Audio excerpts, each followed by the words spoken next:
আমি তো 5 ওয়াক্তে নামাজ পড়ি, এটা আমার সঙ্গে কেন হলো? নামাজ ফরজ, কিন্তু এর মানে এই নয় তুমি নামাজ পড়লেই তোমার মার সব দুঃখ, কষ্ট আর সমস্যাগুলো দূর হয়ে যাবে।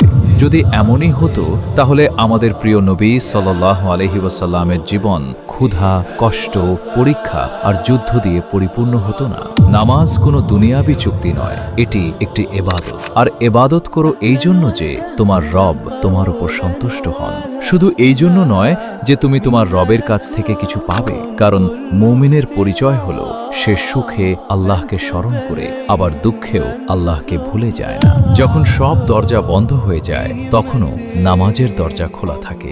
যখন সবাই ছেড়ে চলে যায় তখনও আল্লাহ তার বান্দার ডাক শোনেন। তাই নামাজকে সমস্যার সমাধানের মাধ্যম নয়, বরং আল্লাহর সন্তুষ্টি অর্জনের মাধ্যম বানাও। কারণ যে ব্যক্তি আল্লাহকে পেয়ে যায় সে আসলে সবকিছুই পেয়ে যায়। ভিডিওটি শেষ করার আগে আপনার কাছে একটা প্রশ্ন রইল, কিয়ামতের দিন সবচেয়ে প্রথম হিসাব কিসের হবে?